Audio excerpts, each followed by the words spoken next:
Oi pessoal, vou mostrar aqui para vocês a solução aqui do defeito no som da Sony, que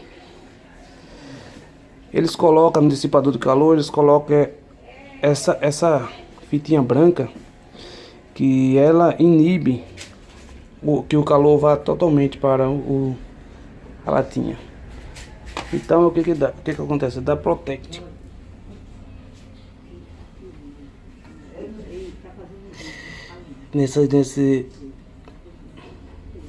A solda desses amplificadorzinho, ela se parte, né, por causa da alta temperatura. Então o que acontece? Você vai, retira esses dois e dá um esquento lá nos amplificadorzinhos. Você vê qual que tá esquentando mais, né? Porque dá pra ver, ó, esse e esse, né? É onde você vai ter o cuidado maior.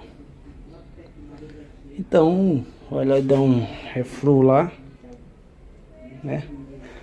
Um esquenta e nunca mais vai ter esse negócio de Protect. Então é isso, um videozinho rápido, só pra mostrar mesmo, valeu.